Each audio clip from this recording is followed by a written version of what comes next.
Oh, we're live. Hey, everybody, how you doing? This is Sugar Ray, back at the Suga Shack, live at the Suga Shack. Today, my guest will be the legendary Mr. Jimi James Bott, along with my great friend for almost 40 some odd years, Mr. Tony, a.k.a. Anthony Williams of Putting It Down Productions. As always, we got the Wizard of Oz, Mr. Eric Sassaman backstage. And sorry, we wasn't here last week. Everything worked out the way it did, which was the first show I missed. This is our 78th show, I think it is. I've been trying to count them up, 78 shows since the pandemic started.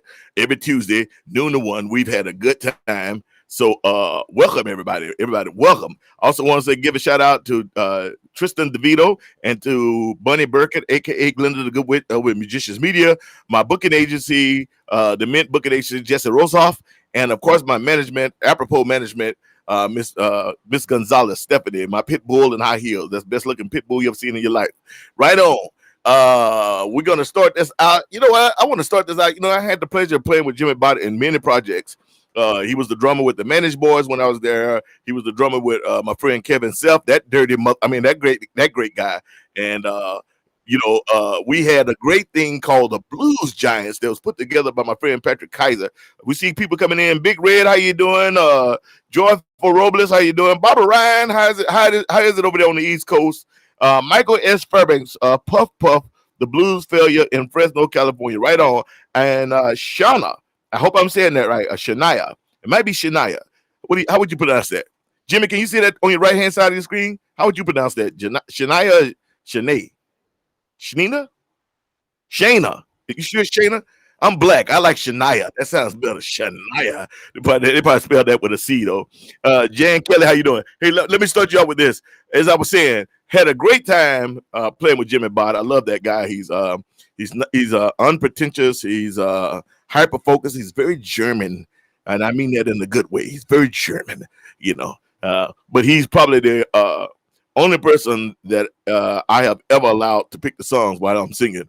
And I look back and just give it to Jimmy because I could trust him. So this is a little project that we do every once in a blue moon. This is called the Blues Giants. And I don't know where the hell we are with this one. We originally did it with Jimi Bott, Willie J. Campbell, Mike Zito, Albert Castilla, and myself. The second one here was that same lineup. Mike Zito was gone, and we had the young Nick Schneblin. I hope I got saying that last name right. Check it out. See if you guys can dig this. We're going to start the day off just like this.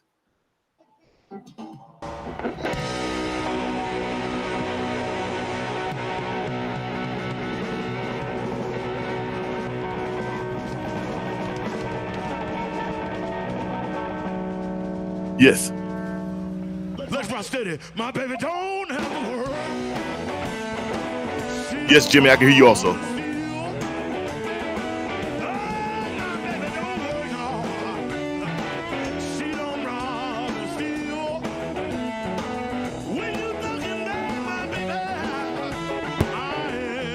How's that? I just give it a few bit.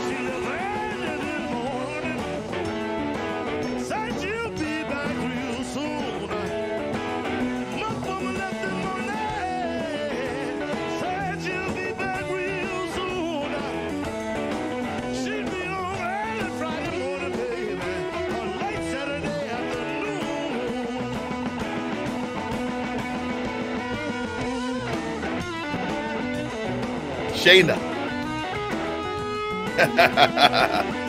Barbara Keene. Hey, Barbara Keene, how's it going over there in Sacramento? Patricia Gleason, how you doing again, baby?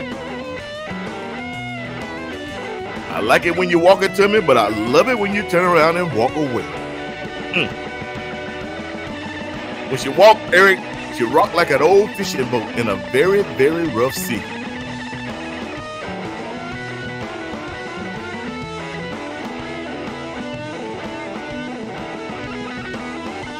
There he is, Jimi Bott, y'all.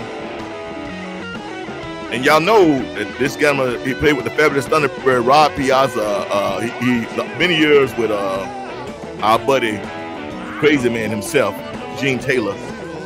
God bless his soul. You're not up yet. Nobody can hear you right now, Jimmy, but me. All right, so you can say whatever. You might want to put some clothes on and walk around naked. Dave Mellon, what's going on, man? Now, Jimmy, to the right of your screen, there's going to be, you should be able to see all the different, you can answer any of those. Just type them in if you want to. I'm going to put them up on the screen.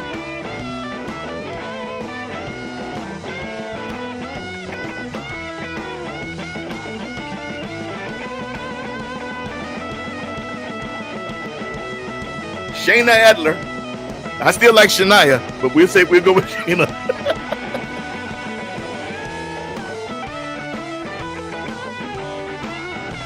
Good to see you too, Jan Kelly. Who is? You? Oh, Dave Mellon's supposed to be at the gig. He probably at the gig typing on his phone. That's sad.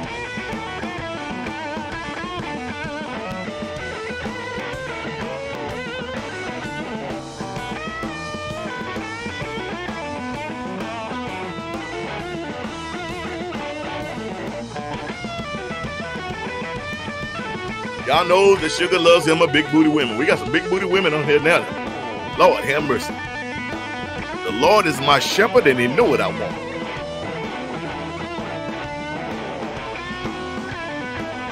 Barbara Ryan, Sally Caton, Patricia Gleason.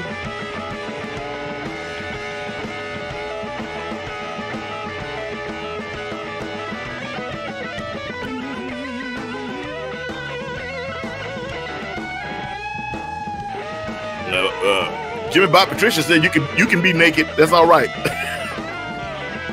Dave Mellon, I just found out you're supposed to be doing a gig right now. Stop texting and play the drums.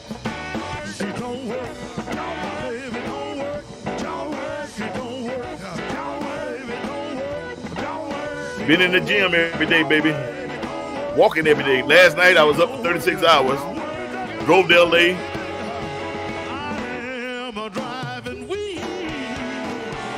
Yeah. Is that cool or what?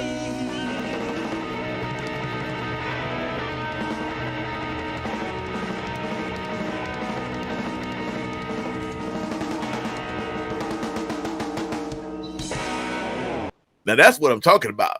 That is what I am talking about, baby. In Sarasota, Marco Island. Where's Marco Island at, Barbara? You know what that's at, Jimmy? I don't know what that is. Sarasota is in New York, right? Oh, Sarasota, Florida. In Florida. He said so proper. He said it's in Florida. No, you know, I'm trying to get the Negro out of him. I know he up there in Portland, but it's Florida. He down there. So maybe the island's out there in Florida somewhere. Florida, south of Naples. And Naples, isn't that Italy? Naples, Italy? Just mess with you. Right on. Dave Mellon. Dave Mellon. Oh, shoot. I think Dave forgot that he's supposed to be at a gig. Let me get one more. He just left your house? Wait a minute. Let me bring you up so people can hear you. There he is. Jimi Bott, y'all. Well, Dave, what was that? Well, Dave plays with Ben Rice, and Ben was over here working on the last little bits of his mixes for his new recording that he did. And he said, I got to go. I got a gig. And I mean, I'm assuming Dave's on the gig because he's always playing with Ben. So they're supposed to be downtown playing. Well, they're supposed to be playing right now, unless they're doing a duo or something. I don't know. All I know is when I said that, hear what Dave wrote.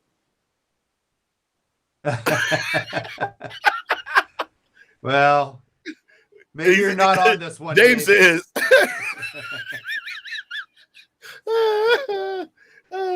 Yeah, maybe he was replaced. He didn't even know it. It happens. It happens. Eric Sesame used to live in Florida. Eric Sesame. Really? Okay. And Barbara Ryan says she's going to Italy next year. All right, y'all. I'm gonna have two guests. I got my friend, the legendary Jimi Bott, and I didn't mean to bring him up this fast, but he's up here. So that's the way that goes. Hey, Jimmy, what's the name of your studio? It's called Roseleaf Recording here in Portland, Oregon. Yeah. It's Roseleaf, right on. Roseleaf. It's kind of funny. It's not. I mean, what's in a name, I guess. But the Portland is the city of roses, but it really has nothing to do with that. I grew up on Roseleaf Lane down in Northern California, so it just I needed name for my studio. I needed something for my publishing company and for the record company, and it just it's supposed to be at some point we were going to morph it into R&R recording instead of Roseleaf recording, but it's just sort of stuck, and that's what it's called. Yeah, Roseleaf Recording here in Portland, Oregon. Yeah. Okay, right on. And what systems are you using? What are you using? Pro Tools, your analog? What's going on? I've been in Pro Tools for the last 20 years now, but and I use pretty much exclusively at this point. It's all Universal Audio interfaces, but Universal Audio came out at the beginning of, I don't know if they planned this, but in the beginning of the pandemic, they released this new DAW that's called Luna. And it's unquestionably the most analog sounding DAW that you could possibly. I mean, it's as close to being on a Neve or an API board as you could want to be. It's pretty amazing. It's still fledgling as far as it's in its infancy, as far as editing and things like that go. But as far as the tape sound, it's got it down. And this new project that Ben Rice is coming out with is something that he had recorded down in New Orleans with the great Eddie Christmas on drums and Kenan Shaw, the bass player. And he'd been wanting to work on that for a while. He had a couple of years ago, he had recorded this stuff, and we came up and we did an experiment where we started the project in both Pro Tools and Luna, and Luna beat out Pro Tools sound-wise immediately. But there's a caveat, like I said, for somebody like me that's been working in Pro Tools as long as I have, or for people who've been working in Logic or Digital Performer and things like that. I just recently bought Logic and new AKG mic, as you see here. Yeah, and nice. I'm using Presonus. It's my what you call it, but yeah, your interface, sure, yeah.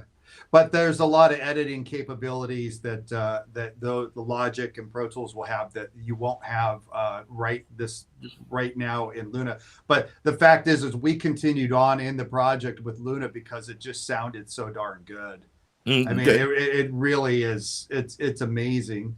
But yeah, so that's the setup here. So I've got 24 tracks that I can do at one time now. I've slowly over the years been building it up over the last 20 years now. I mean, but 24 tracks is enough, man. I mean, even if you're doing an orchestra, I mean, as long as you're not trying to put everybody in the room at one time. Well, my building, we couldn't get. Yeah, but yours, it's a good size, man. It's good size. It's separate. It's bigger than the Suga Shack. You know, I mean, I just started this thing. Well, not just started, but I just started getting into the gear side of it. I don't want to get too heavy because I got a tendency to go crazy. And just did my first little recording here at the house, which I sent back to somebody, which was really cool to do. Yeah. Let me also give a shout out to my record company, 40 Below Records, Eric Korn. We have a Grammy. Our first album was Grammy nominated. Congratulations on that, by the way. Thank you, man. You wait till you hear the second album, brother. It's finished. It's in the can, and it's better than the first album. And nice. I mean, it's. Excuse my French, but it's kick ass. It is bad, man. I can't wait for everybody to hear it. I think they're gonna release that in February. Amazing how far you've come since I met you when you walked into the studio when Randy brought you in. Remember when you came into the Managed Boys? And what was the first record that we did together? Did we do the Shake for Me, or was it the Double Dynamite? Yeah, I think it was Double Dynamite. Because you know what? I remember my first gig with the band was Honduras, Spain, and you wasn't on the gig. That was the second one. You wasn't there. So Randy hires me. I learn the songs on the plane. I fly. I land in freaking in Honduras, Spain. I've told people the story, and I walk out on stage. The only person I recognize is Finding Statsman. You know, I knew of Kid Ramos. It was Kid Ramos. It was Willie Day? No, what's his name on guitar? Willie was on bass. But it was Sean Pittman on the other guitar. Oh, okay. And JR was playing drums. Oh, yeah. So it wasn't even the Managed Boys, even though Randy was calling it. You know Randy. Know how he was. He was still calling it the Managed Boys, but yeah. And then you came in on the Double Dynamite record. Yeah. And I can remember how eager you were to get going on Ready to Run, as you said to Randy. You said, "I'm ready to run." I think, right? Yeah. Yeah. Yeah. And here you are. You've done great, man. I'm so proud of you. Thank you, man. Thank you, brother. It's a journey.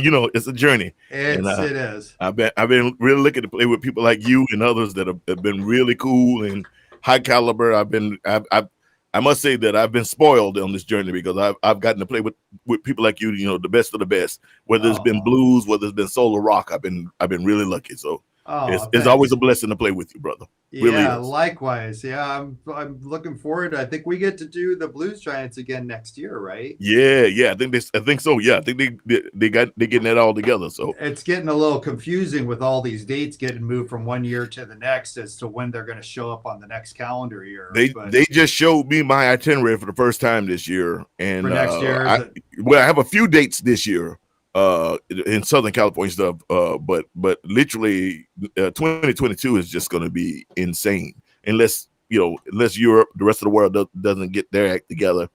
I mean, because they seem to be getting it together here in the States. We'll see how this goes with the mask mandate and everything. I'm still wearing my mask, even though I'm fully vaccinated.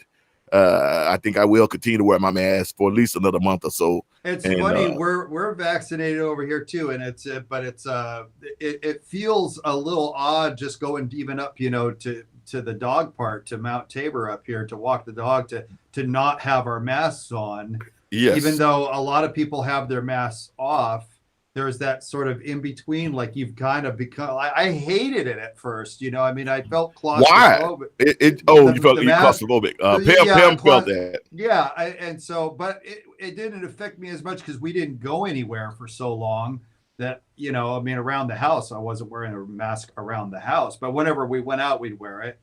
And but now I feel kind of a little bit not quite naked without it, but certainly I feel like I'm missing something. Like I'm like, oh God, do I, And yeah, I've had a couple of incidents. I think everybody had, like, you jump out the car, walk to where I'm going, and get right to the door, and then you realize, like, God dang it. Well, that's an extra 60 steps in my 10,000 for the day. I just walk around and go back and get it. Yeah, it's different. I don't know about you though. I'm gonna wear my mask for a while. So yeah, I know. I mean, I had already been wearing it on flights even before the pandemic because I kept getting the cold. Anywhere. I haven't. Neither have I. Not since the pandemic. I haven't flown anywhere. That's why I've been driving back and forth to LA. It's just been crazy. Now look, you've played with everybody, man. I've been trying to get a list sometime. You should write a book.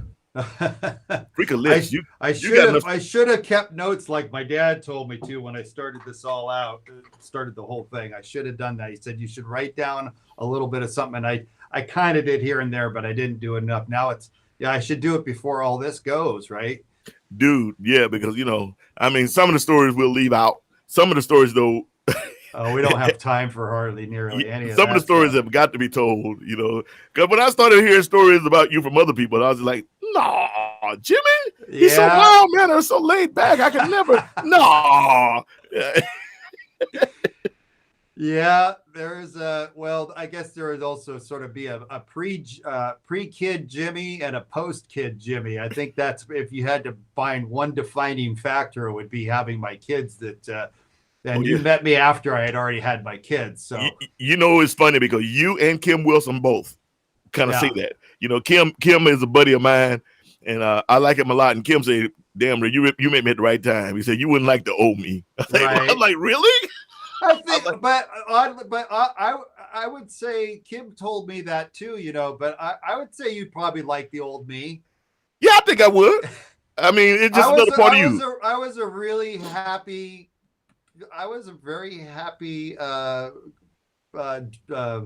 partier. I was going to say drunk, but there's so much more that goes into it than just drinking. Now, it's just not sustainable, unfortunately. I know a little story that recently you're from Southern. First of all, congratulations on winning your BMA. Oh, thank you. You and Nick Moss, the Susan Lucci's of the. I mean, because I think you was nominated 15 years in a row before you won, or 13, 12, whatever. That was the number 15. I mean, that was the. I'm at 20 now, but the winning one was 15. Yes, yeah. Right. Are you nominated for this year also? No, I don't. Well, I don't know if the nominations came out. Oh yeah, they came out a couple months ago. I don't think I'm up. I think I'm starting to fade into the distance a little bit. But I'm happy with. I'm still holding the record for the most nominations, so I'm holding on to that. Are you above Nick? Oh no! Just in my category. In your category, okay. Yeah, right. But one of these days, I'd like to figure out all the bands and stuff that I was nominated with at some point. You know, they have it all online. You can look it up. It just take a little bit of. My mom used to keep track of that stuff, and now she's gone, so I don't really have a running list of it. So, yeah. Well, I mean, I know that you played with Rod Piazza for years. I know for that you 10 played, years, yeah. Was it that long? Well, Rod was the band that I saw that inspired me to start playing when I was 15. I saw them when I was 15. I said, that's what I want to do. And 6 years later, on my 21st birthday, I auditioned and joined the band. And Can you talk about the audition? How did you feel every day? I had to drive down to Southern California to my parents were living in the high desert about an hour away from Rod and Honey by this point. I grew up in Northern California. I didn't sleep the night before. I threw up on the way to their house. And then I just absolutely nailed the audition. I absolutely nailed it. I mean, looking back on it, I don't think that Rod had really a lot of choices. I thought every drummer in the world would want to have that gig there. But he probably was thinking like, well, this guy will do for a while, you know. And then what I ended up doing was, but I did do really well on the audition. He called a bunch of different stuff, and there were some things that I corrected him on his own recordings that he had left out. And we went and listened to the record in the house, and he was like, "God dang, you're right. I hate when that happens." Yeah, but it happens. And I feel like when I joined Rod's band, I was kind of like going to college at that point, you know, like right on. Yeah, 10 years you played with them. Yeah, from 86 to 96. And my other favorite band in high school was the Fabulous Thunderbirds. And that's who I ended up leaving Rod to go play with Kim and the Thunderbirds. And at that point, Kid Ramos and Willie J. Campbell were in the band. And that's where I met Gene Taylor. So, and where all those little... Rest in peace, Gene Taylor. Gino. I don't have it right here. It's in the house. I just got my return Christmas card from him. Wow. Which the thing is that the Christmas card, I didn't know he was in Texas, so we had sent it to the address in Belgium. In Belgium. Right, which is not where he was when he passed away. No, you didn't know he was in Texas. He had been in Texas for a couple of years because Belgium, going back and forth, and then we were emailing, and when you're emailing, you're not really paying attention to it. The last time I saw Gene was years ago when I was on tour with Big Pete and Alex Schultz, and we were playing in the town that he was living. So on our Christmas list, we had the Belgium address, and that's where it went. But it just came back, and it was like another it was like another dagger, just, because Gene and I, from the get-go, we hit it off just like that, and we were kind of I wouldn't say we were toxic twins. I've heard that name before, but we were toxic, the toxic two. Let's put it that way. I don't think anybody would mistake us as twins. Let's put it that way. Yeah, no. I think the first time I met Gene was in Belgium. Yeah, and needless to say, I don't do drugs. My drug of choice is my cigar, yes, and a little cognac. And Gene took it upon himself. While we were in the green room, we were all eating cookies, and he didn't let me know that the cookies were full of hash. Oh God! And so I ate 2 of those cookies, and I walk on stage. Yeah. And there's video. It's me, Kirk Fletcher, Gene, Elkhorn, Paul Size, a bunch of big names. We're in there doing the benefit for Kid Ramos and Nick Curran. Yeah. And there's a slow song. I'm singing a slow song for like 18 minutes. In my mind, it was 3 minutes, and someone recorded their entire thing on the cell phone. So, needless to say, after that, I go back and try to choke Gene. Dude, and he I guess he just assumed that everybody. I'm like, no, dude, and I'm big, so he assumed you do drugs, and then you're like, oh, this guy's big, he can take more than the, So all that, I'm like beyond high, literally for like next 25 hours, I'm like, I couldn't come down. It was crazy, but Gene, I loved him to death, though. He was a great player, and he had a great other than that, he had a great sense of humor.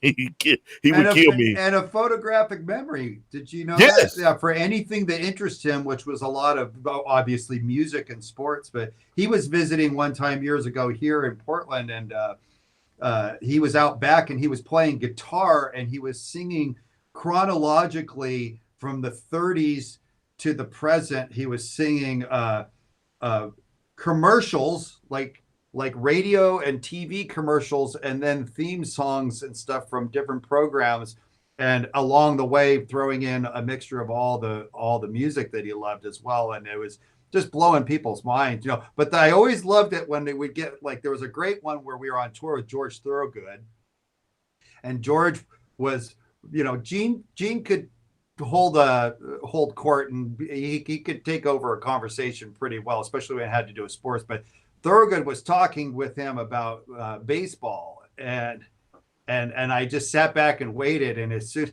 Gene was correcting him, he kept correcting him, and he said, "No, it's not. It wasn't this guy. It was this guy, and it was this year." And finally, George Thorogood says, "Does this guy ever shut up?" You know, I don't know George. But, George is nice. He's nice. His band members have always been really cool to me. I've never met George. Bill Blau and all those guys. I've hung out with them many times. Jeffrey Simon and I have the same birthday, August 13th. Really? I didn't know that. Yeah. Yeah, the band. I've hung with those guys. I've played with those guys. I've never met George, but his band, the Destroyers, they're the nicest cats I've ever met. Some of the nicest cats I've ever met. They've always been super nice, and I just thought it was really funny because George can take over a conversation. You had George and Gene, and Gene just wouldn't let up. It was like he just kept correcting him on these statistics, you know. But no, George, he had a great one. He says, "You see that amp over there and that guitar?" He says, "I bought those two things." He says, "I bought them for $350 back in 1970. I made 4 gold records with both of those." He says, "Now that's cost effective."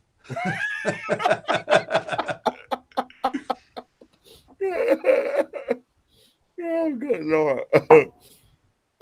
Before we go back further, I want to show another video.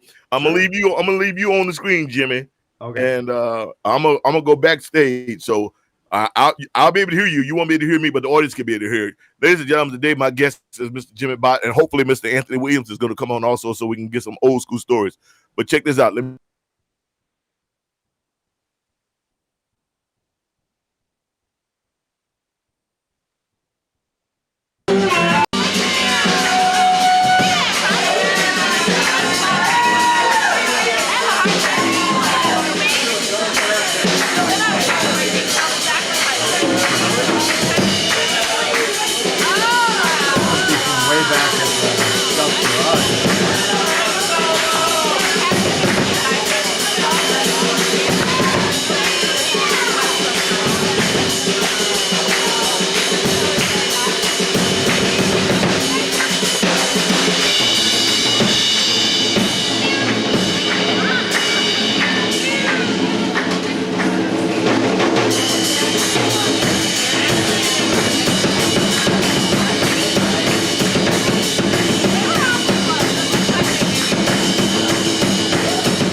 I got Tony Williams backstage also. Who's that?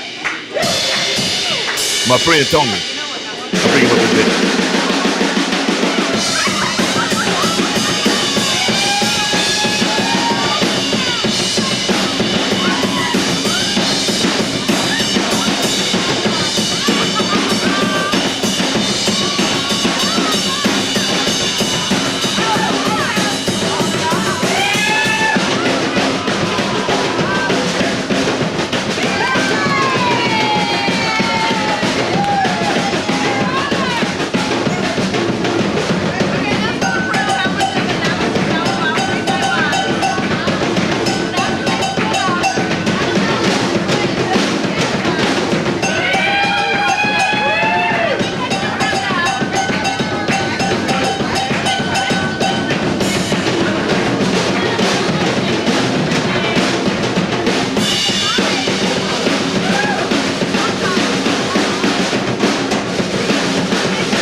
just want to show a little bit of that because that goes on for another 10 minutes. So, I bet.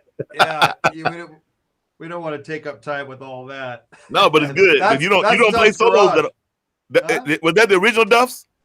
Yeah, it's the original Duffs. Yeah, I played that one time, and I played with Kevin. I don't think you played the drums, but that was the night I met Mike and Wendy Ingram over at the Burke. At the Burke, yeah. And I met them the night that I played at Duffs. I came in and played Duffs. I played with Kevin Self as the people I can't remember. It's way back. I do remember it was sold out, and that was a lot of fun. And Duff's Garage. And then I heard years later, I was like, oh, they moved. Like, oh, I like that old other location. That was really cool. Yeah, that was a really cool. A lot of people came through there, and that was also a place I played there for years on Wednesday nights there, I think, with Suburban Slim. Yeah. Mm-hmm. So let me ask real quick. So Rod Piazza, yeah, the Mighty Flyers, the Fabulous Thunderbirds. Yeah, Mark Hummel before Rod Piazza. Right. Oh, really? You was with Mark Hummel? Yeah, Mark was the one that took me out on the road when I was 19 years old. Yeah. Right on, man. How long were you with Mark? Well, from 19 to 2 years, 19, 20, 21, and then I joined Rod when I was 21. I was with Bird Hale, and Paul Durquette was the very first one that ever hired me when I was still in high school to play at the very bar that I had seen the Mighty Flyers, Mountain Charlie's in Los Gatos in California. So right on. Paul Durquette, who lives right up the street now from me. A lot of people moved up from California, but Paul was my mentor, and he was the one that gave me my break, and then I went from Paul to Bird Hale to Mark Hummel to Rod Piazza, and then the Thunderbirds. But really with Mark and with Rod are the guys, the two people that I got to play with most of the legendary, like the Chess Records guys, like the Myers brothers, and Lowell Folsom, and I mean I was playing with Mark Hummel, with Charlie Musway, who was in the Bay Area, but Luther Tucker, lots of people that were in the Aces, and the people that were on the original recordings that we all know and love. There was a lot of people that had moved to the Bay Area. And then in Southern California with Rod, I got to play with people like Larry Arkansas Davis, just lived around the corner from Riverside, used to come and sit in with us all the time. And of course Johnny Dyer was down there, and he was playing. But yeah, with Rod, we Earl King we were on the same label with Earl King on Blacktop record at Blacktop in the 90s. So Earl and I became fast friends, and we had a sort of a similar relationship that Gene and I had. I got, Earl, God bless him. I remember when we were on tour with him over in Europe. I'll try to tell this real quick, but he liked to drink Jack Daniels. And after our first show, this is with Rod Piazza, it was Alex Schultz and Bill Stubbe and myself. And so Earl invited us up to his room after the first show when we were in Europe. And he pulled out a little bottle of Jack Daniels. Yeah. And he said, "You guys want to drink?" So we sat around, we drank that bottle. It wasn't a fifth or anything. It was just the pint, maybe. The pint, yeah, probably the pint, yeah. And so we said, we went out, where I felt kind of bad that we drank his whole bottle. So we went out the next day and we got him a big bottle, a fifth, And so the next night after the show, we said, "Earl, we want to have a drink? We brought something." He goes, "Oh, I love that." So we went up and we knocked on the door and we showed him the bottle. And he's like, "Oh, that's great, you guys." He's like, "Come on in." So he comes over and he opens his suitcase, and there's about 4/5 of Jack Daniels in his suitcase, and he set that one next to one of the other ones, and he takes out the little bottle, and then he starts pouring out of the little bottle. So we thought we had drank all of his Jack Daniels, and he had a stash. Old school. Yeah. Old school. But yeah, I'll tell you what, he was always the first one in the lobby. Yeah. No matter what time of day, like 6, if you had to be there 5 o'clock in the morning, didn't matter, 6 o'clock in the morning. He had the best hair. His hair always looked great. His eyes would be just red though. And he'd have a Heineken. He'd have a Heineken. It didn't matter what time of day. He'd have a Heineken sitting there. Old school, man. Yeah.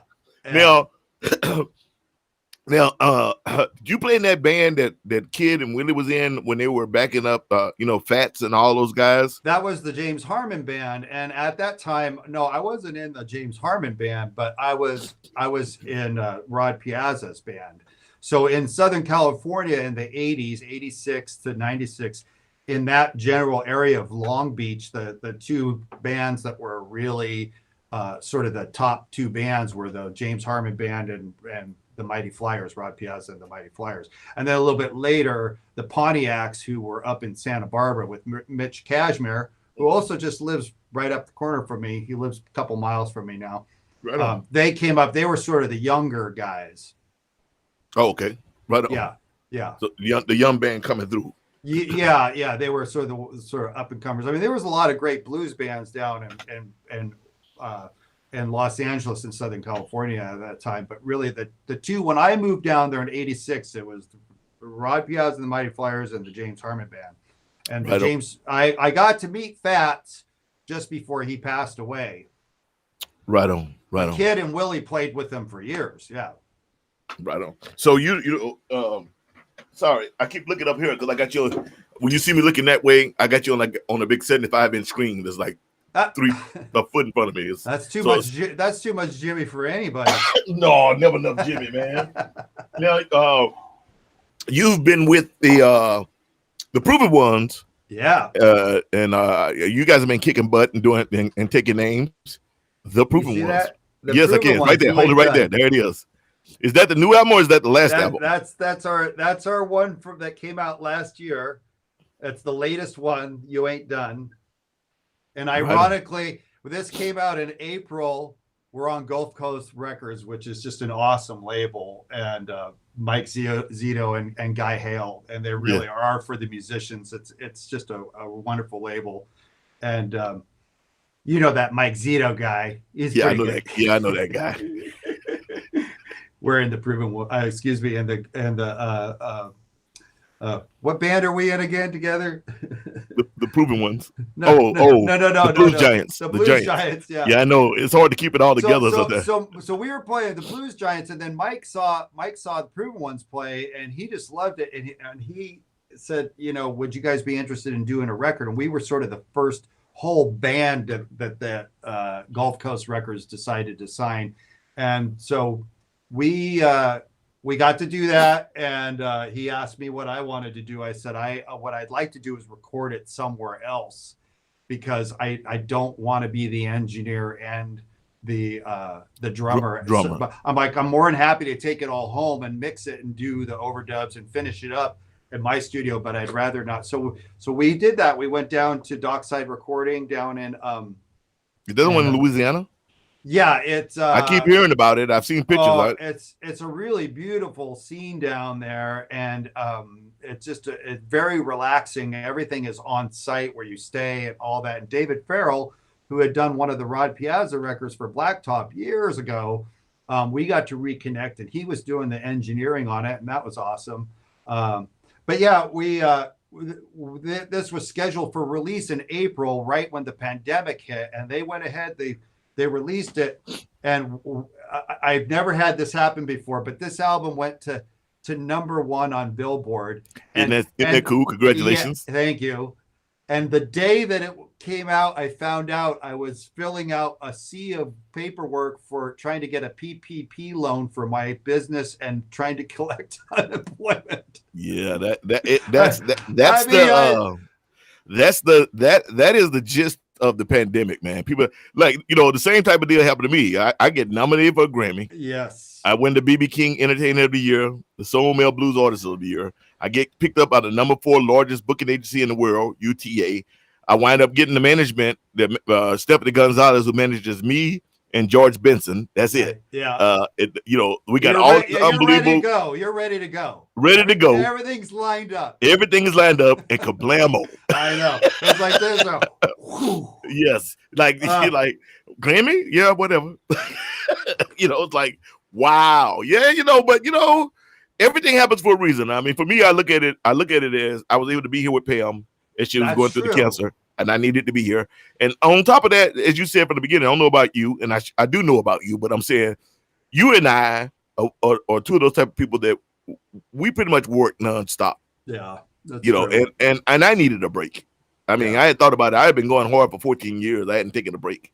I had just been going, you know. Yeah. And so I'm ready now. But my mind and soul, yeah, God forbid, I hate that all those people passed away and people got sick. But truly, Yes. I needed a break, and it forced me to take a break. Which, Well, and for me, I'm busy all the time too, but I ended up turning my energy toward, like, the kids and I were doing projects in the backyard, and we were the criteria was, I mean, growing up for a son of a construction person, that my dad was a general contractor, we always had a wood pile. So right on the other side of this wall, I've got my wood pile. So the first thing I had the kids do was take all the wood off the pile. We organized it all. I said, okay, we're going to build the gate and the fence that we've been wanting to do, that I've been wanting to do for the last, year and a half. And the whole thing, we're going to do it all with stuff that we have. And so then they got to learn how to use my grandfather's, their great grandfather's chisels and we built it all by hand. And they got to make lap joints and do all this stuff and everything. And some of the projects they liked better than others. well, yeah, but the learning experience of doing that with their dad, Yeah, just like you, is something that they're gonna pass on for years. It's gonna be with them forever. That's really cool that you got to do that. Yeah, and I feel like, there's stuff that maybe some of that would have come along. I mean, I always try to include them in stuff here and there, but that was certainly we definitely came in the pandemic in the beginning. We came out strong, as a lot of people did, and then we kind of a little bit of a gully, and then we started picking back up as far as our, you can only be. I mean, we all love each other, but yeah, the walls start closing in here and there. But we got a lot of stuff done, and we had a lot of good times, and we did a lot of camping. That was the other thing that you and I were talking about the other day. Yeah. Yeah, so we got and it's sad because America is huge, America is beautiful, America is diverse, and it does not cost that much to get out and go camping, which is actually better than. And we kind of glamping because we have trailers and RVs. That's but I'm just saying the fact of being out there. Well, I'm at that age. I spent 10 years in the Marine Corps. I ain't sleeping on the ground anymore unless I absolutely have to. Yeah, but it's not that expensive.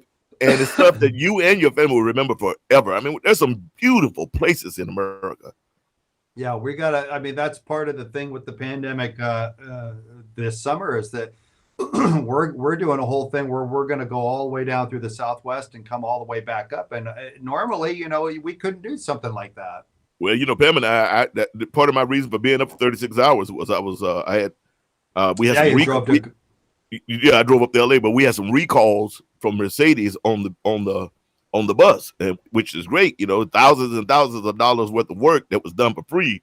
So, right. I'm like, I'm gonna take advantage of it because we're gonna take a trip here in June to do the same thing. We're just gonna start on the one, because thank God my new RV is only 24 feet, 25 feet.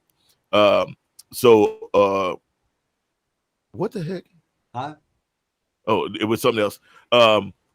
Yeah, we're gonna do the same thing. We're just gonna drive up the coast. Stop wherever we stop, visit wherever we visit, and just get out. With the kids, we have to have a little more planned out than that. Yes, it's a little different. It's just Pam and I. Pam and the dogs. Let me show one more video. All right. And then I'm gonna let you go because I got Tony waiting in the wings also, and I don't want to hold you up. And I know you got a million things going. I got a session starting in about. Well, I think they're going to come in. It'll be about 1:30. So I got. Well, we're gonna stop. We're gonna stop. Give you time to get set up. And everything. Thank you so much, buddy. But before we go, are we saying bye? No, yes. But before we go, I want to. Can you give out your social credentials so people can find you? My social security number? No. Social credentials, brother. Jimmy. What's your website? My website is just JIMIBOTT, Jimmy Bott, right? .com. Yeah, just like this. There's also roseleafrecording.com. Yeah. And are you on Facebook, Instagram, Twitter? I am on Facebook, and I've been really bad about the Instagram stuff, but I'm on Facebook. That's probably the easiest way, is just to message me on Facebook. And then one last question, Yeah. and I hope you had fun, and I appreciate you taking the time to Thank do you it. so much for having me, but it's so good to see you. Does my heart good to see you. Does mine the same, brother. I really miss you, and it's like this is next best thing, you know. Yeah, I know, but you know, everybody's on the contracts right now, but soon we'll be back together to do what we. I hope so. Yeah, what we do. At least I'm gonna play one more video. Okay, check this one out, and I'm gone. Ladies and gentlemen, thank you for joining. My guest today was Jimi Bott. I forgot to ask you guys the question of the day today. The question of the day today is: I want to know 5 things, material, not your children, not your wife. 5 material things that are must-haves for you, and that have been must-haves for you during the pandemic. 5 material things. And Jimi Bott, thank you, brother. I appreciate it, baby. Thank you. Love you, buddy.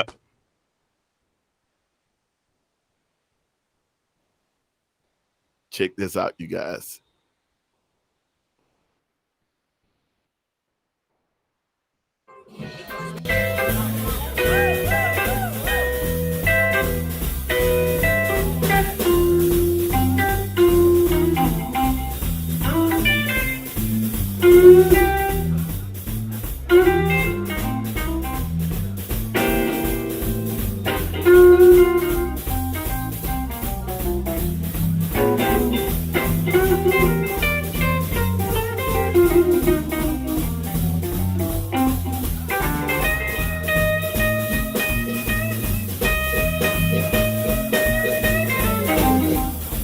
I'm getting ready to bring you up in a minute, Tony.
Thank you, Eric.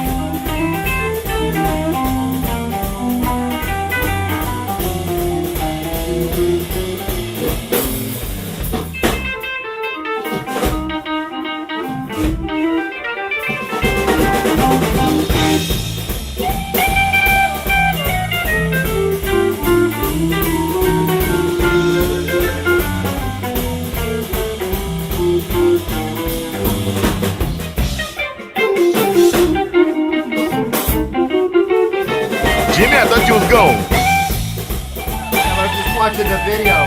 Oh, all right. And then I gotta go. All right. I wanted to see Alex.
All right, I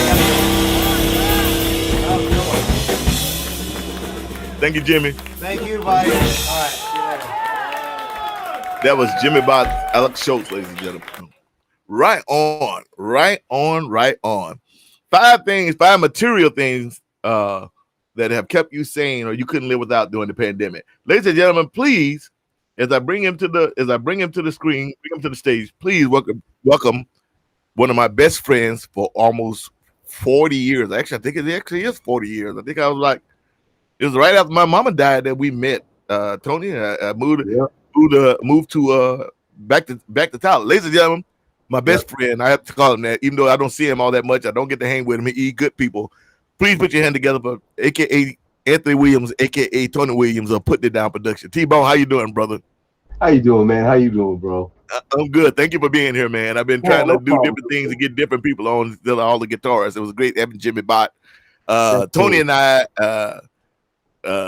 we worked all those choirs. Tony was my foray back into regular music. Matter of fact, when I met Tony at the Tyler Mall. Sometime after my mom, little bit after my mom had passed, and we had moved back to Tyler. I was breakdancing in those days, and I had my cardboard set out in the mall with my stereo, and I'm trying to make that little breakdance money. And Tony was in the piano shop. You remember when malls had piano shops in the mall? Remember them days, Tony? Yeah, Tony was in the piano shop playing the piano, and he was mad at me because my music was messing up his piano playing. I was mad because his piano playing was messing up my music, and that was like on a Thursday or Friday or something. And then coming around Sunday, I go to my church, and there he is sitting up behind the organ. And I'm like, "What you doing in my church?" He said, "Your church." I'm like, "I've been going to this church since I was 2 years old. You just didn't see me because I was." But we had a lot of fun, Tony. I mean, yeah. I mean, considering how to, you know what? You got any headphones? I do. I should have had you with the headphones and a mic, but that's okay. I can still hear you. Okay. Am I loud enough? Yeah, it just it was like a room mic. It must be your laptop mic, probably. We had lots of fun. Tony and I used to go and do. The church choirs were kind of thrown on us. All of it, we had all these great musicians, Minister Wheeler, Ricky Warren, Alvin Mason, all these unbelievable organists and drummers, and Daryl Ross and all those guys. And then all of a sudden, and Tony and I was just kind of like the young guys in the choir. Yeah. All of a sudden, Tony was thrown as the minister of music, and I wound up being his choir director. And all of a sudden, all these choirs were just kind of thrown on top of us. Yeah. Hell, Tony, you couldn't have been more, 18, 19, maybe? Yep. I think I was like 16. Yeah. Maybe. Yep. And before you realize that we are the head musicians at Bethel Temple, which had a reputation of having like some of the greatest musicians around. Yeah, man. Speak on that, Tony. How was that? I never asked you, how did you feel about all that? No, it was like you said, we were young, man. We was in our teens still. And so after, like you said, after Ricky left, and we were just thrown in that position, and we just did what we had to do. You remember my dad, so my dad, had Yeah. a meeting, with the pastor and stuff, and so Deacon Williams, yeah. yeah, made sure that they didn't take advantage Yeah. of us, being young and Because talented. you know how the church was back then. Yes, sir. We still got taken advantage of. We still wasn't paid like we should have been, but Yeah, exactly. But we were having fun. we were having fun. we were, yeah. Some things we can't talk about. We had a good time. But we did have fun. I remember I never knew the whole story, but how did that thing go down with the Henderson Mass Choir? How did we wind up working with the Henderson Mass Choir? All I know is next thing you know is you come picking me up and like we got to go do some workshops because we had started doing workshops. Right. My grandfather was over that Henderson district, I believe, and he asked me to come down and kind of do a little workshop and stuff, and I was like, oh, okay. So I was like, yo, man, what do you want to do it? We can go check it out and see, what's going on. And then we fell in love. We was down there for almost every weekend after that. Yeah. Yeah, we kind of got in trouble at the church. Matter of fact, they was upset that we was out running the Henderson Mass Choir instead of. You forgot about that. Yeah, they got upset that even though we were there every Sunday, we were there for the adult choirs and then everybody. But yeah, they got upset that we went down and started working with the Henderson Mass Choir. Yep. And, church.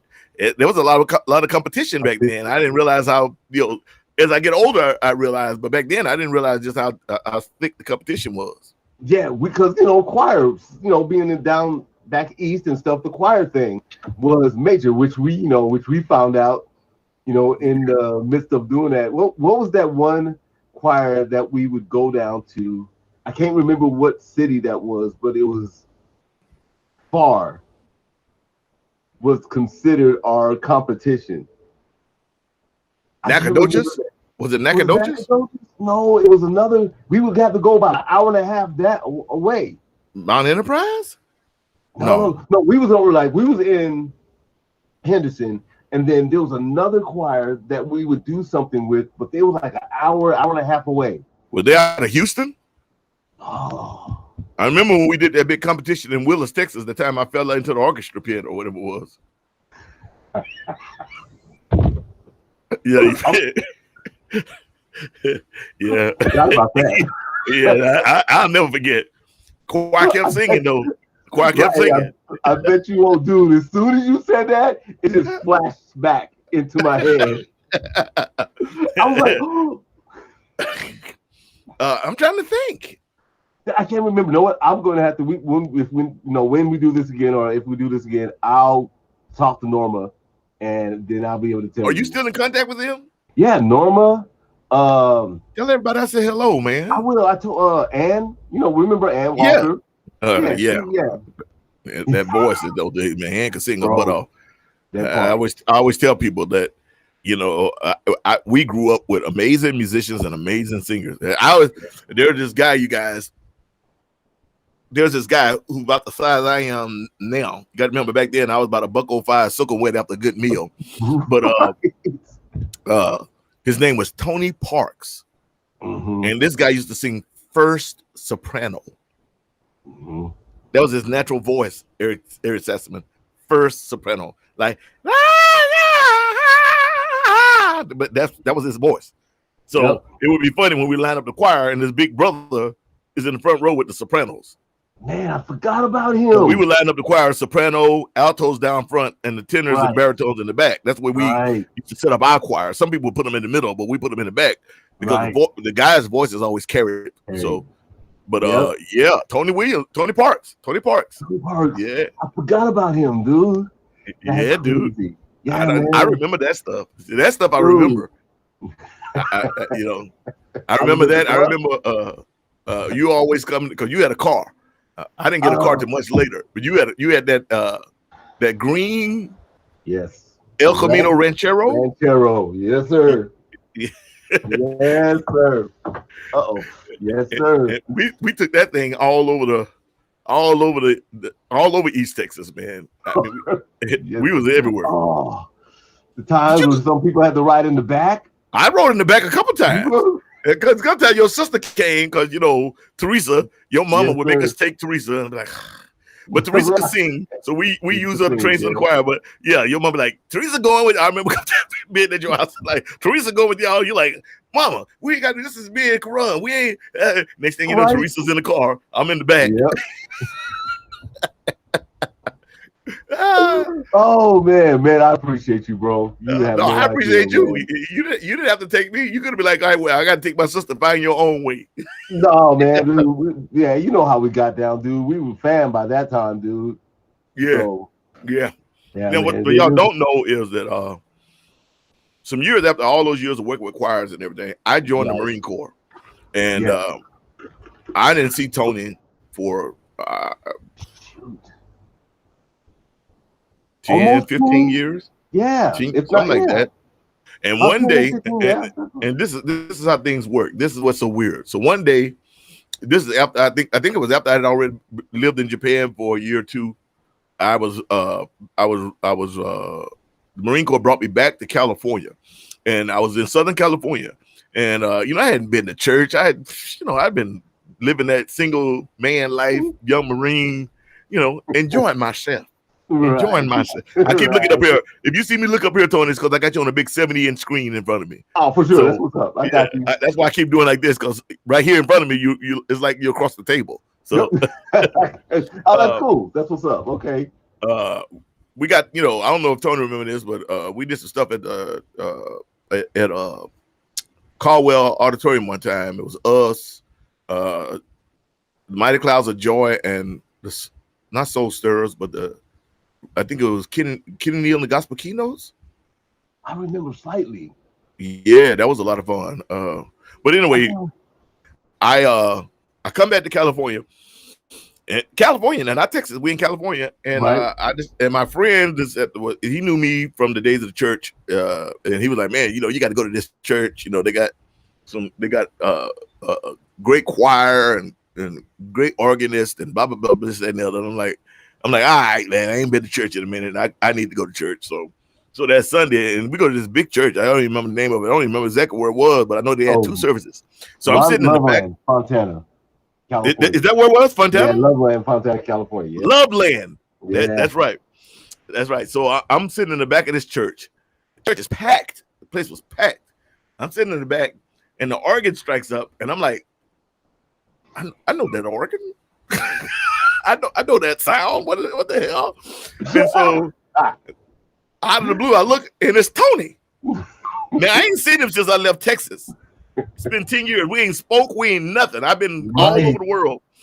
And I fall into a church in Fontana, and the organist is Tony. And so afterwards, I walk up like, Tony? He's like, what? I like, okay, we meant to be together. Since then, Tony has been, a lot of times has been my sound man. And, once we really get rolling again, he'll still be my sound guy, and he's run sound for me and run the sound company and putting it down production. But Tony, tell people about yourself a little bit. Like you said, let me quit hitting the desk. Like you said, sound. I have a media company, media covering sound, video, and production. Like the gentleman you had earlier. Studio work. We do Pro Tools. We do Cubase, Studio One, Personas. Record, mixing, the whole 9 yards. Working on some stuff, trying to, get you some tracks. No playing. Yeah. Yeah.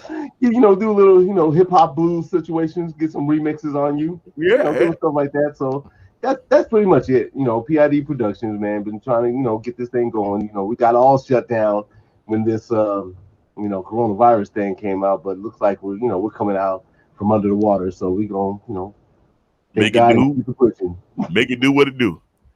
That part. Exactly. So let me ask you, how are your sisters, man? Good. Everybody's good, man. Everybody's good. Is Teresa and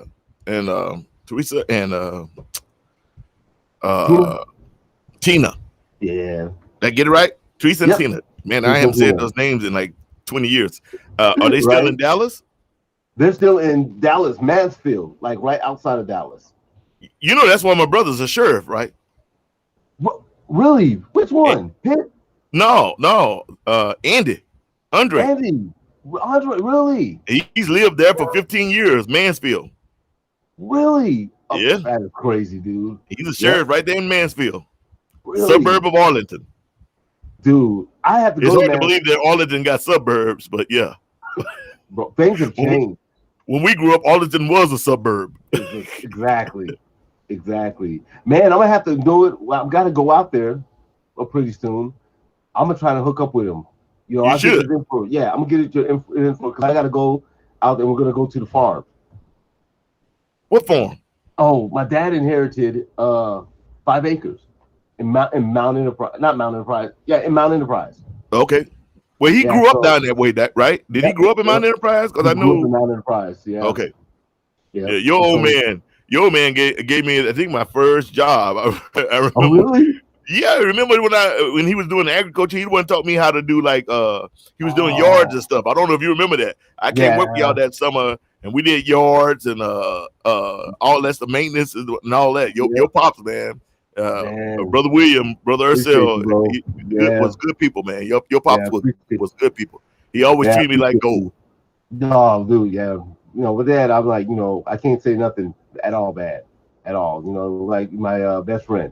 So well, I appreciate that, bro. And well, you know, I don't know if you knew this, but at the time, you was the only kid I knew that was my age that had mama and daddy. Oh, really? Yeah, because I didn't have either. And most of the people I knew only had one. They either had their moms, and a few cats had their pops. But you was like one of, you know, because I remember, God, man, your mom and your dad, they was good folks.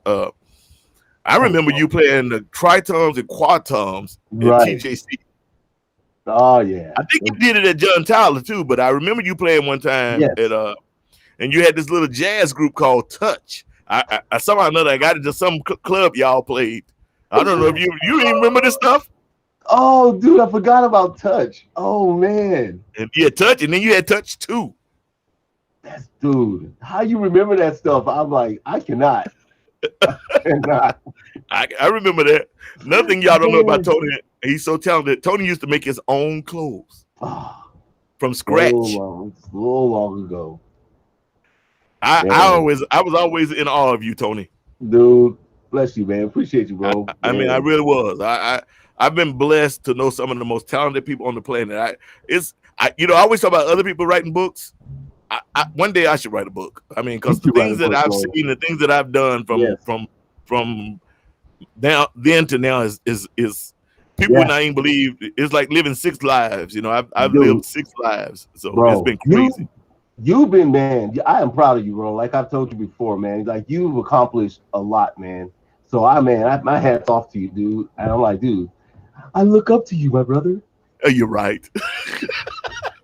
Nick Rowe, please. Yeah, man, but real talk, dude. I'm proud of you for real, dude. I'm like, you've done a lot, dude. Well, I've been lucky, Tony, and a lot of that started with Ricky making me join the choir. But even before that, that day, the 2 days before Ricky made me join the choir, meeting you, you know, even though we almost came to blows, we almost came to a fight over piano and the boombox. And who would know that the next Sunday I wound up meeting you and I would know you for the next 40-some years or 35, 40, however long has it been? Ooh, it's been a minute. 2090, 95. No, I'm sorry. What are you talking about? About 95, 1985. My bad. 85, bro. 95. We was in California by then. We talking about Texas. This is like early 80s, mid 80s, man. Yep, 85, 84, maybe 85. I believe somewhere 85. Right there, 84, 85. Yeah, somewhere in there. Yeah. Man, that's breakdancing. I was supposed to be on Star Search with my cousin because that was my breakdancing partner. He's called me Weasel. You just call him Ice-T. And he got scared at the last minute, and we didn't go. And that I was so mad, you know. Yeah, and we were supposed to be on Star Search. You remember Star Search? You people out there remember Star Search? Okay. Back in the day. Back in the day when I was younger. Dude, we were talking. I forgot people were on here. Sorry, you guys. What's that? Eric says, perfect title. Oh, thanks, bro. That's too funny, man. I worked at sales. Wait a minute. This is Bill Brackett. Love Bill. Bill said he worked.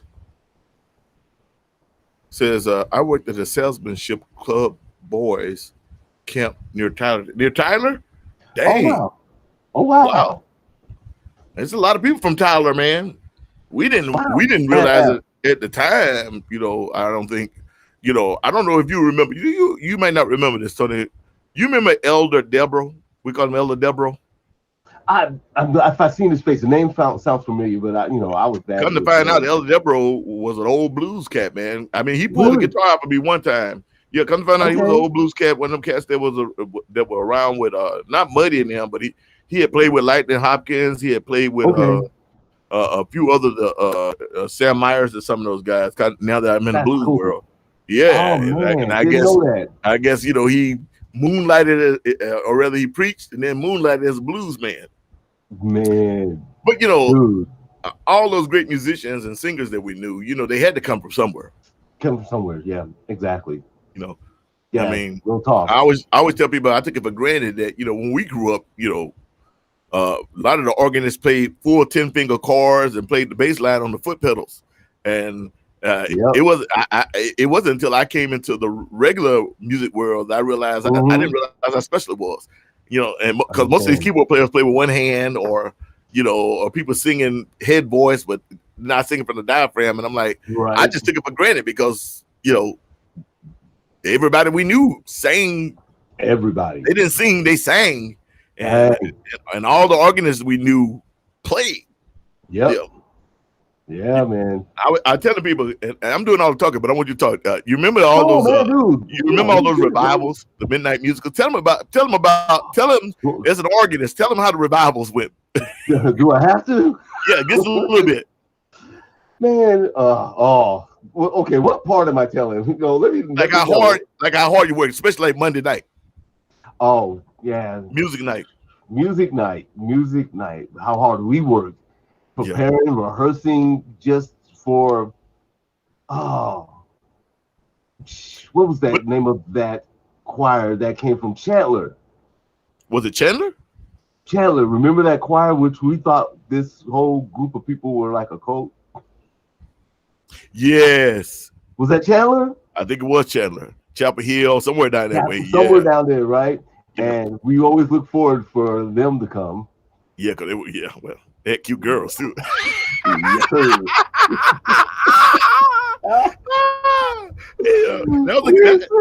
was one of the payoffs of being a musician. There was winning galore.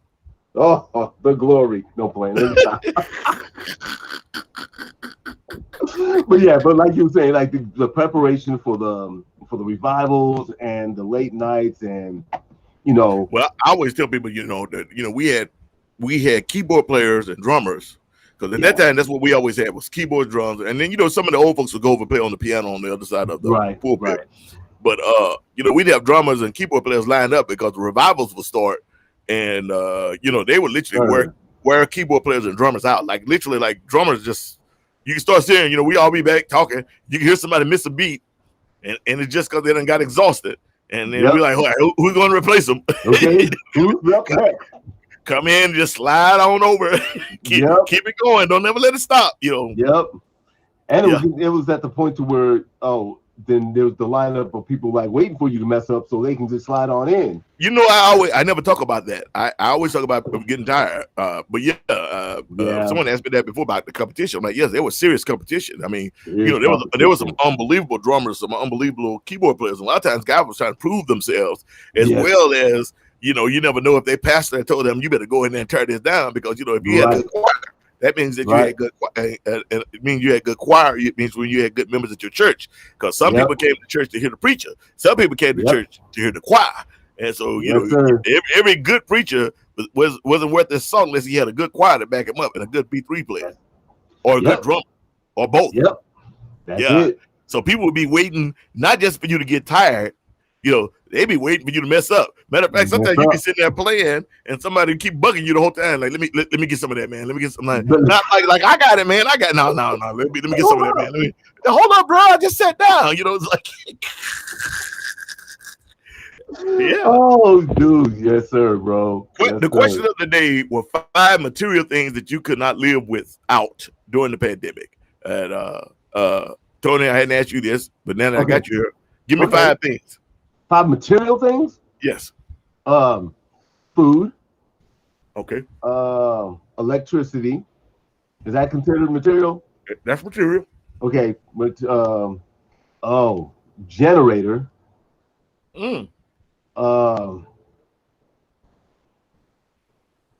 Peace of mind. That ain't material, but peace of mind, bro. Through all this situation, that was no joke. But and 5, I guess health, man. This whole thing just was a little scary. Yeah. So, more than a little. Yeah. Yep. Condolences to everybody who lost somebody, and grateful that we're still here, being able to do what we do, and being blessed to do it. That's a big deal. All right, I'm gonna show a quick video, Tony. Okay.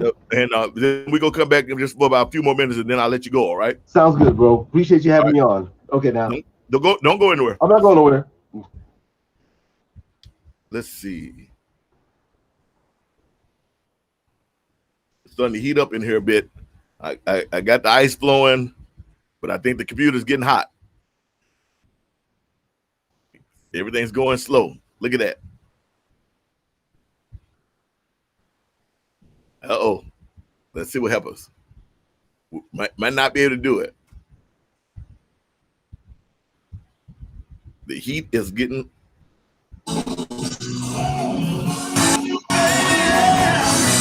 Yeah, no, it's too hot. Too hot.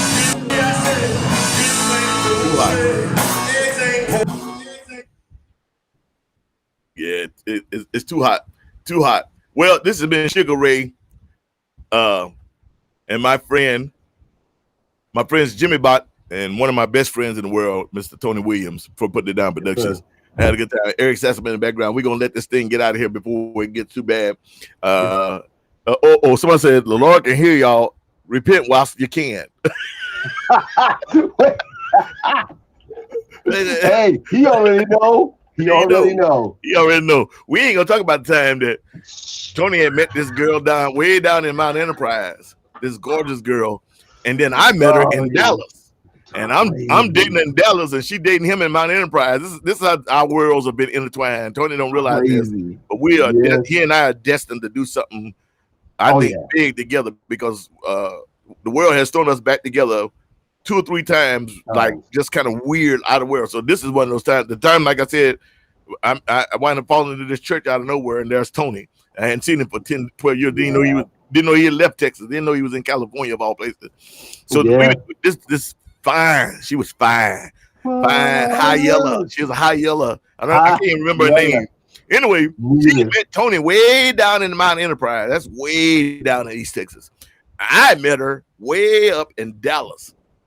And I was standing with my aunt in Dallas working for that summer. And I met this gorgeous girl, and we'd been dating and hanging out. And then I got my car. I remember I drove home, and I drove down to see Tony. He was working with some choir in Mount Enterprise, at some little church in Mount Enterprise. Mm-hmm. Do you remember that?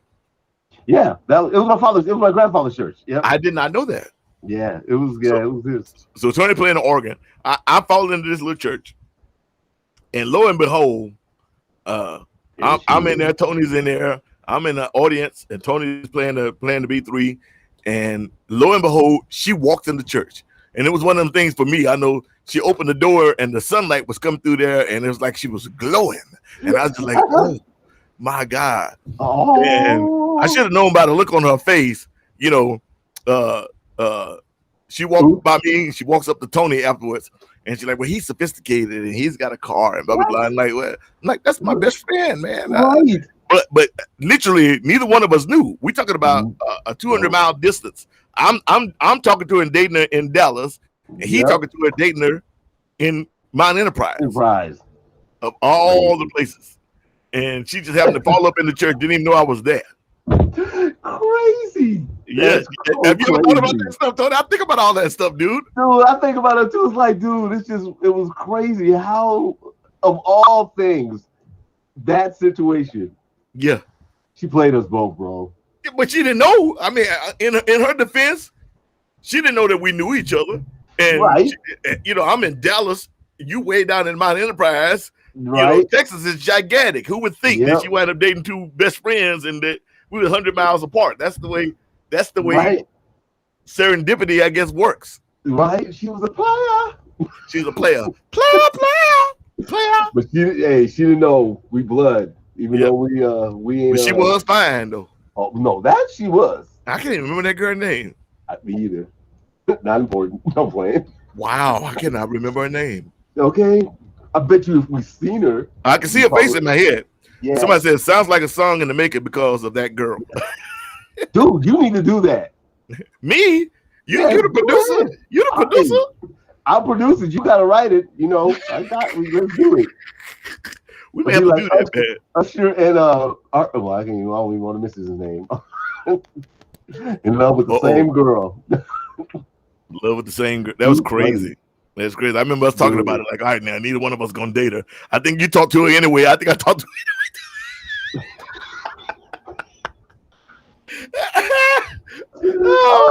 Oh my God. Yeah.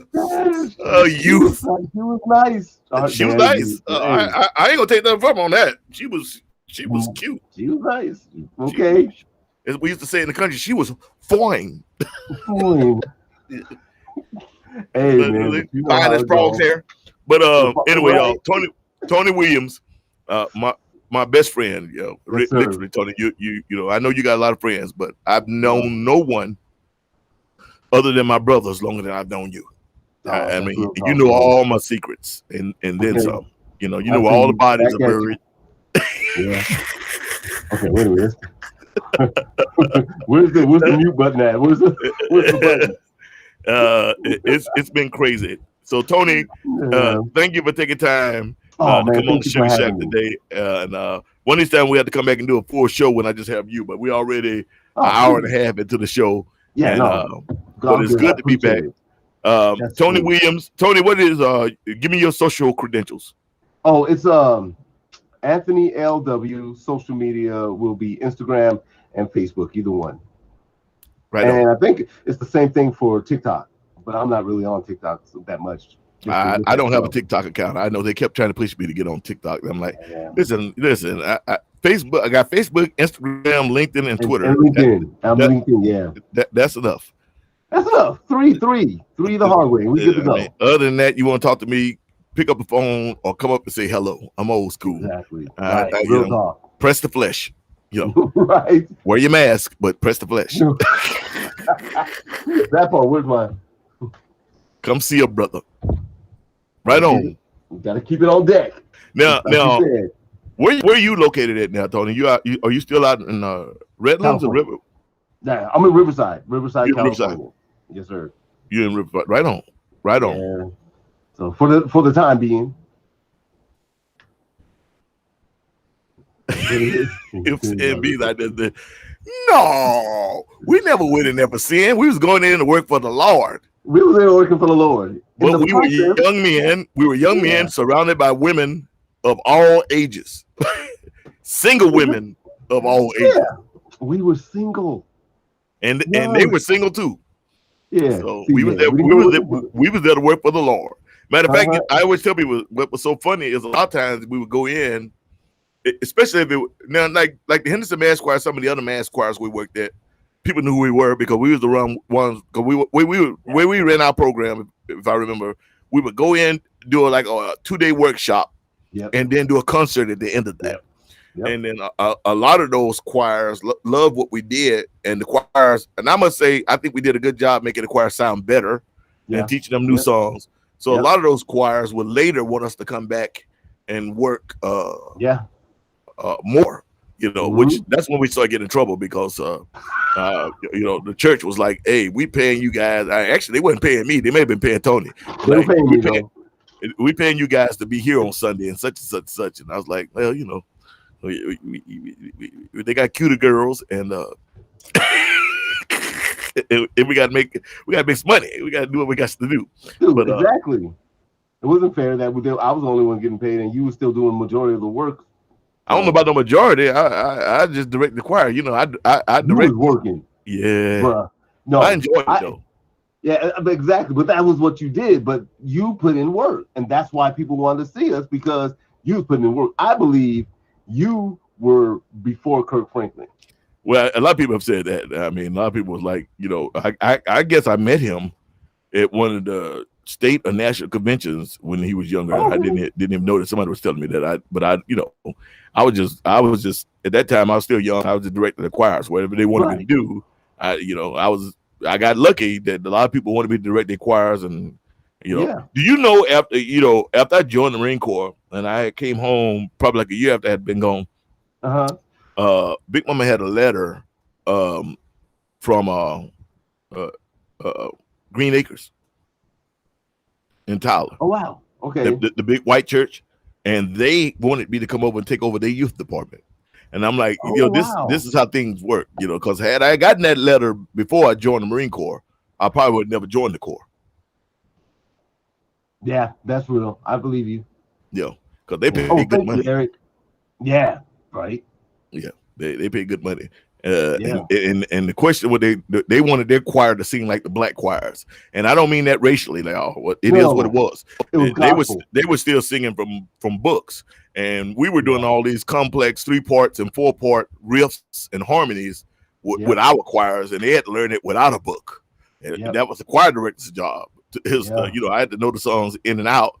As Tony used to keep me like, you got to know the song inside and out, Ray, and then we had all our little tricks with the acapellas and and people used to be like blown away. Tony, we did a good job. But some young cats, I'm giving us a pat on the back. We did a good job. Exactly. We was putting in work because we were serious about what we did. Yeah, we were very serious about it. We were very serious about it. But yeah.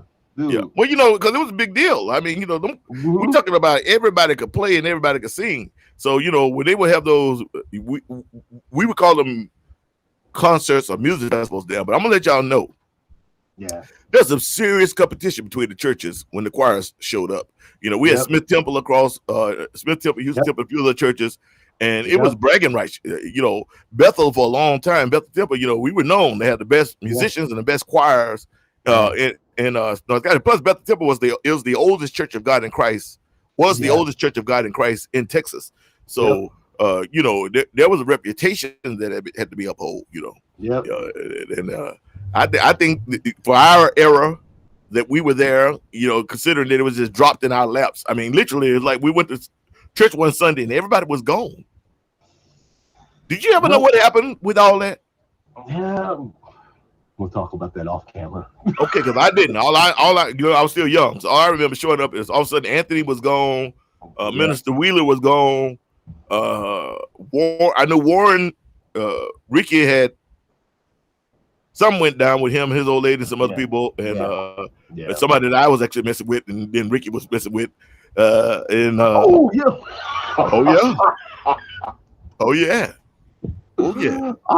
about that. I forgot about her.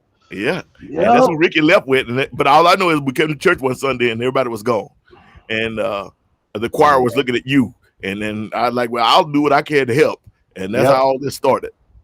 Yep, that's it. That's how all this started. So this is Sugar Ray Rayford. My guests today have been Jimi Bott and my best friend, Mr. Anthony Williams. This is the Suga Shack, y'all. The question of the day was 5 things that you couldn't live without during the pandemic. Material things. I'm not talking about your kids or your wife, but material things. Like for me, the Suga Shack, the dogs. Just little things, because I was starting to go stir crazy, even though I always have a lot on my plate. Normally by now I would have already. It's now, what is it, May? What is this? May. I think it's May. Well, man, so I can't keep up with the months. I used to not be able to keep up with the months, but usually by now I've already visited about 10 different countries. So, Yeah. but it's been cool to be home. But we're getting ready to get things starting opening up. We're getting ready to get back out there and start doing That's our it. thing. Yeah. I think I have my first show in August at World Records there in Bakersfield area. I think it's Bakersfield, if I'm not mistaken. So, cool. you guys, I'll get you the date, Tony. You should come up. I've been trying to get you the. Plus, I'll pay you. Just come and check, make sure that the sound is good, because the voice isn't as strong as it was.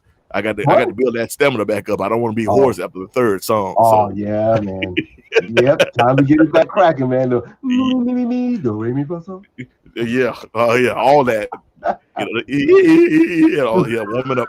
Anyway, I had a good time today. Eric Asselman, he's backstage. Let me unmute him. As always, the quote unquote the Wizard of Oz. Here we come and blam. Hey, how you doing?